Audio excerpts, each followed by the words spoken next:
Olá, meus irmãos da Primeira Igreja Batista de Porto Velho, tudo bem com vocês? Aqui quem fala é o pastor Eduardo, eu falo aqui do Rio de Janeiro. Sou pastor da Igreja Batista do Fonseca, que fica em Niterói, uma das cidades, aqui do estado do Rio de Janeiro. E é um prazer muito grande estar aqui com você, uma honra para mim poder compartilhar contigo deste tempo de celebração a Jesus, de poder ser o portador da mensagem, que eu creio que vem do coração de Deus para o seu coração. Portanto, eu te peço que não permitas que nada e ninguém agora atrapalhe esse tempo de concentração a tudo aquilo que Deus vai falar com você. Eu desejo que você seja abençoado, tá bom? Deus te abençoe de todo o coração. Queridos, o tema dessa mensagem é maturidade, o propósito de Deus na pandemia. Maturidade, o propósito de Deus na pandemia.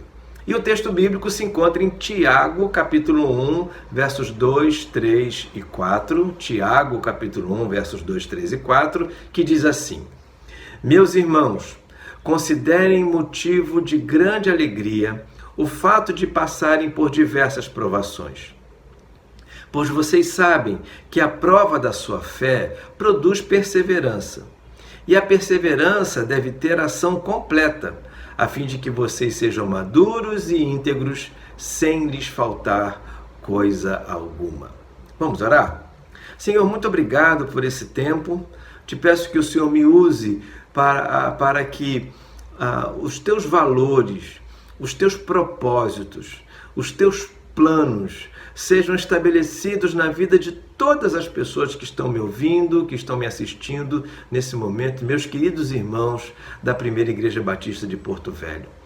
Que, Senhor, tudo que eu fizer concorra para a honra e glória do Teu nome e seja instrumento para que essa mensagem chegue de forma clara e, sobretudo, impactante, para que verdadeiramente tudo aquilo que o Senhor quer transmitir aconteça para a glória do Teu nome. É o que eu te peço e te agradeço em nome de Jesus.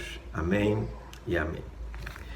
Meus irmãos, essa carta foi escrita por Tiago e o autor da carta, ele é irmão de sangue de Jesus, faz parte da família de sangue de Jesus. Tradicionalmente é considerado que ele se converteu depois da ressurreição de Jesus.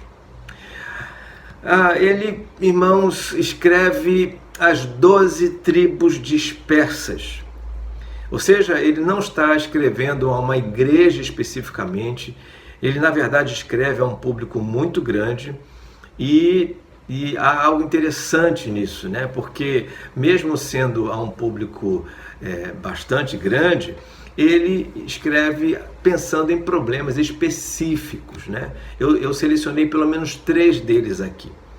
O primeiro está relacionado às questões entre as pessoas, eram problemas relacionais. Tiago capítulo 4, versos 1 e 2 diz assim: De onde vêm as guerras e contendas que há entre vocês? Não vem das paixões que guerreiam dentro de vocês? Vocês cobiçam coisas e não as têm, matam e invejam, mas não conseguem obter o que desejam. Vocês vivem a lutar e a fazer guerras. Ou seja, Tiago presenciava isso. Era certamente uma das lutas que Paulo enfrentava entre as pessoas, entre o povo de Deus, entre essas 12 tribos dispersas. O segundo problema era uma espécie de maturidade em relação ao futuro. Eles não tinham muito discernimento a respeito da soberania de Deus e do controle de Deus sobre todas as coisas. No mesmo capítulo 4, versos 13 e 14, encontramos o seguinte texto: Ouçam agora vocês que dizem, hoje ou amanhã iremos para esta ou aquela cidade, passaremos um ano ali, faremos negócios e ganharemos dinheiro. Vocês nem sabem o que lhes acontecerá amanhã. Qual é a sua vida? O que é a sua vida?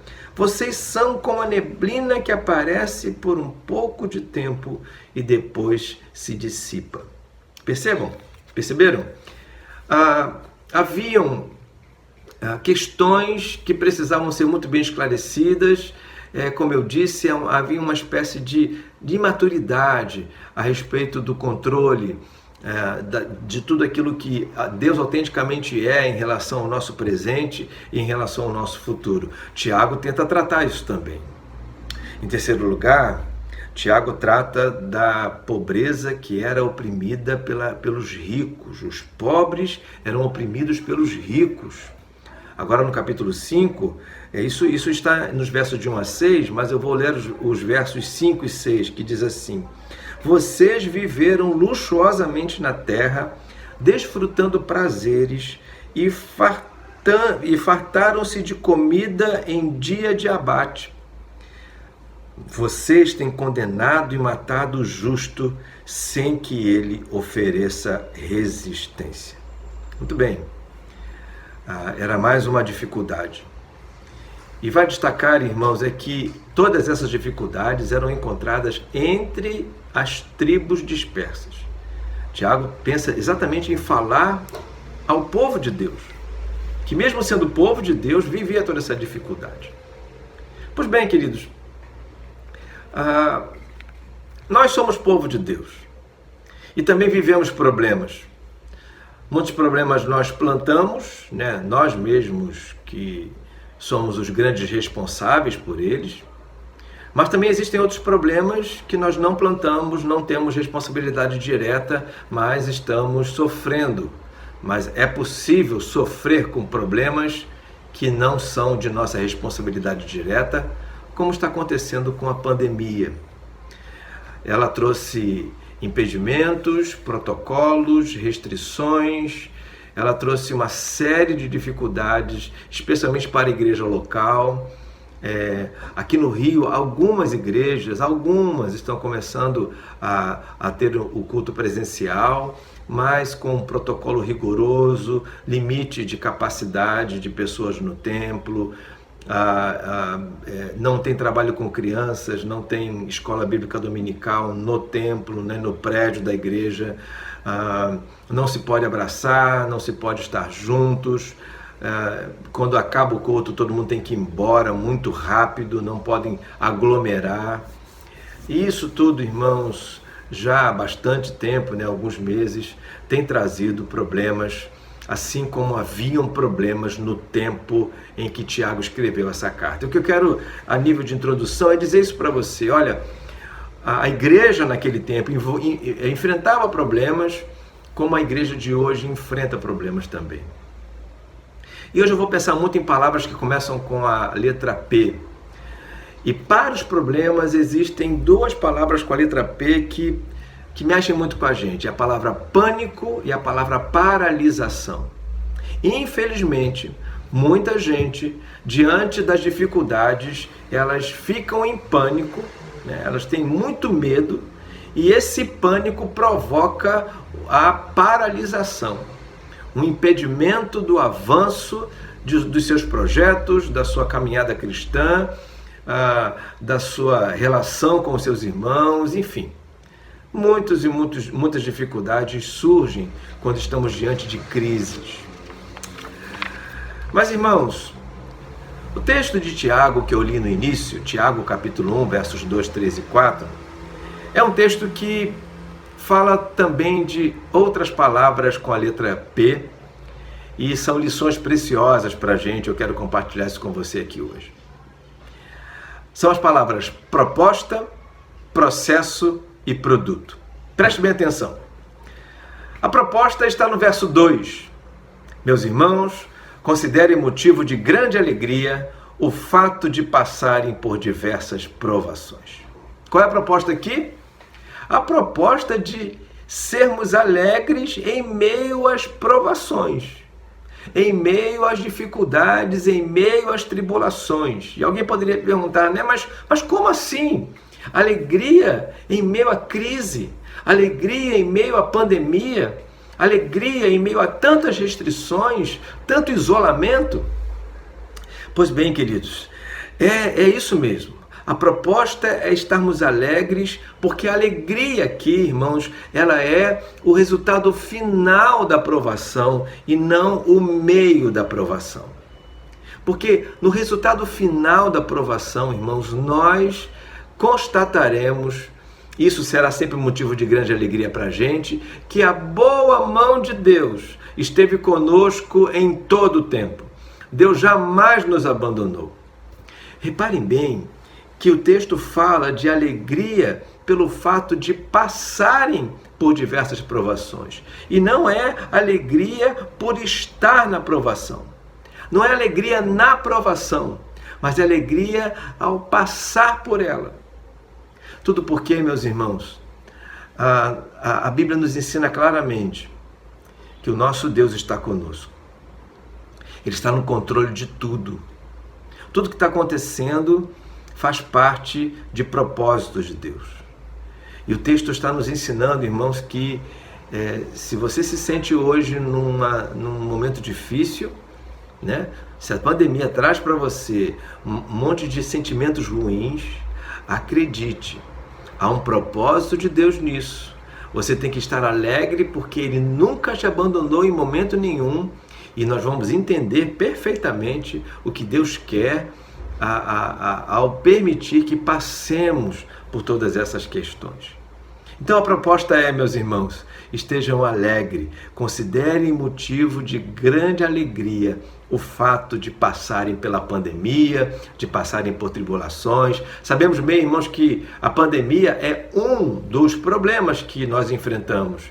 Nós antes da pandemia, tínhamos os nossos problemas, os problemas pré-pandemia. Temos os problemas da pandemia. Teremos problemas na pós-pandemia. A gente acredita que isso tudo um dia vai acabar e mesmo acabando, não haverá o encerramento das nossas dificuldades. Continuaremos enfrentando outras e outras dificuldades. Mas essa alegria proposta por Tiago, ela precisa estar em nosso coração e na nossa mente. Em segundo lugar, vem o processo. E o processo está no verso 3, irmãos. Pois vocês sabem que a prova da sua fé produz perseverança. A perseverança ela está ligada ao tempo. É com o passar do tempo, irmãos, no processo de maturidade, é que vamos aprendendo que não podemos mudar as circunstâncias, mas podemos mudar as respostas que damos a esta circunstância, as circunstâncias que nós vivemos. Certamente isso tudo vai depender do entendimento que temos sobre elas. Então veja bem, a prova produz perseverança. A perseverança nos faz aprender a cada dia, né? Perseverança é uma questão de tempo, né? A perseverança nos faz aprender a cada dia que não mudaremos as circunstâncias, não podemos mudar a pandemia, mas podemos mudar a resposta que nós daremos para a pandemia. A perseverança, ela sempre será um grande ambiente, né? Uma grande oportunidade de mostrarmos o quanto acreditamos em Deus. Você acredita em Deus, né, um pouco hoje? Pois bem, perseverando, você vai aperfeiçoar a sua fé. Você vai acreditar cada vez mais. Você vai ter novas experiências com Deus. A cada dia você vai ter uma nova experiência com Deus. E isso tudo vai te dar oportunidade para responder melhor a Deus tudo que está acontecendo na sua vida. Dá para entender, irmãos, o processo? É sempre, todo dia que vivemos, né, a cada dia que nasce, é uma nova oportunidade de melhorarmos, de crescermos na nossa comunhão e no nosso convívio com Deus. Então, veja, a proposta é estarmos alegres, passando pela tribulação. O processo é crescermos, aperfeiçoarmos a nossa alegria, né, a nossa resposta a tudo que está acontecendo. E em terceiro lugar, irmãos, vem o produto. Maravilhoso. Verso 4. E a perseverança deve ter ação completa, a fim de que vocês sejam maduros e íntegros, sem lhes faltar coisa alguma. Sabe qual é o produto, irmãos? Qual é o resultado final de tudo isso? Deus quer que estejamos maduros, íntegros e completos. Quando se fala de maturidade, irmãos, eu fico pensando numa fruta madura. Eu creio que existem muitas frutas aí na sua região. E talvez seria interessante perguntar quando é que uma fruta está madura. E alguém certamente responderia que, muita gente responderia, né, que uma fruta madura é aquela fruta que não está mais verde, que não está mais na cor verde. Por exemplo, a banana, ela antes de amadurecer, ela é verde, na cor verde, quando amadurece fica amarela.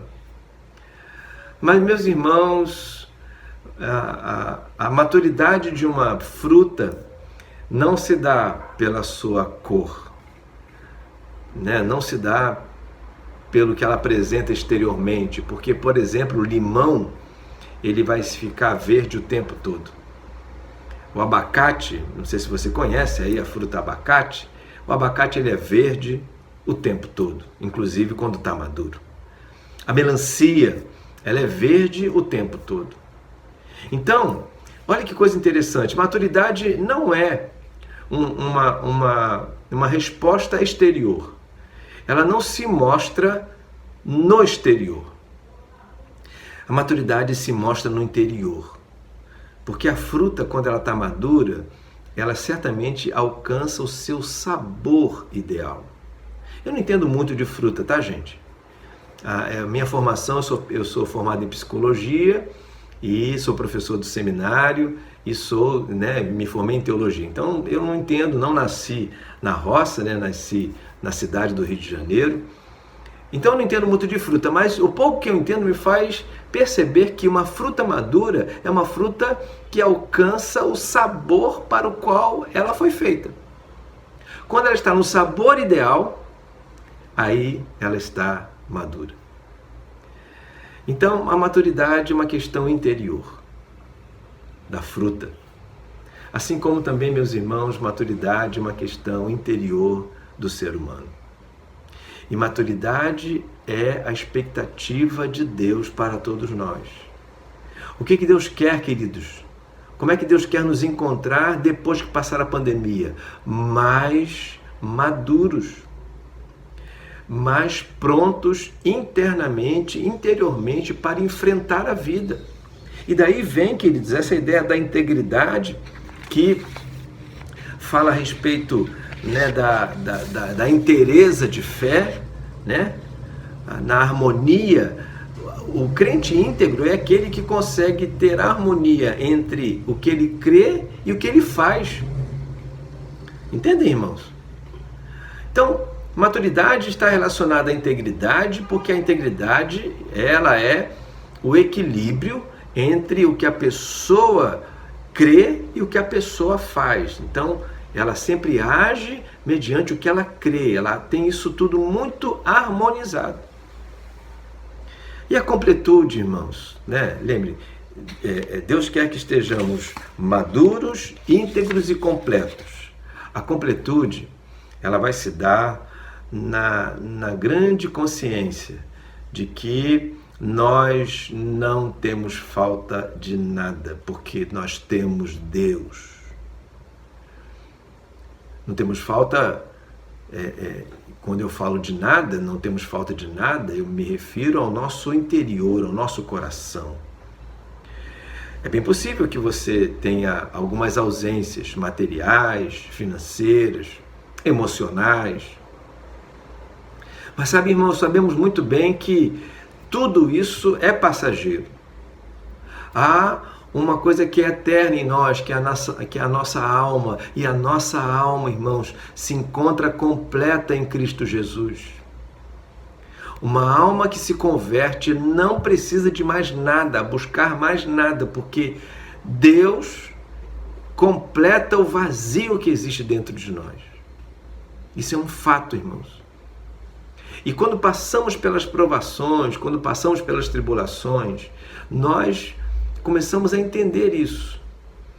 A tribulação traz alguns limites, né? A pandemia, né? Trouxe limites, restrições, isolamento, mas nenhuma pandemia no mundo é capaz de tirar Deus do coração de uma pessoa cheia de fé. Ela continua completa. Não está podendo ir aos lugares que antigamente ia, né? Não está podendo abraçar como abraçava antigamente, mas o seu interior continua completo, porque, mais uma vez eu digo, nada e ninguém pode tirar a presença de Deus na vida de uma pessoa que crê. Pois bem, meus irmãos, estamos então diante de uma grande oportunidade de alcançar maturidade. Qual o propósito de Deus na pandemia? É deixar você e eu maduros, preparados, né?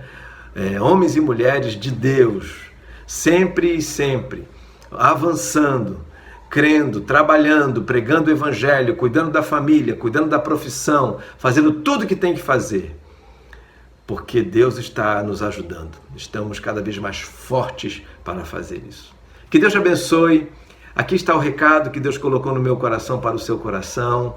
É uma alegria estar aqui com vocês. Espero estar em outras oportunidades, tá bom? Muito obrigado pela sua atenção. Vamos fazer uma oração aqui. Deus, muito obrigado por esse tempo. Te peço que o Senhor abençoe os meus irmãos e os ajude, Senhor, a entender tudo que a Tua palavra quis nos colocar aqui hoje. A proposta, o processo e o produto de tudo isso que está acontecendo no mundo, que é a pandemia em função da Covid-19. Deus, obrigado porque o Senhor está no controle de tudo isso e tem para nós uma bênção, mesmo em meio a tudo isso. Te agradeço por tudo e te peço tudo isso no doce nome de Jesus. Amém e amém. Queridos, mais uma vez um grande abraço e até a próxima, se Deus quiser.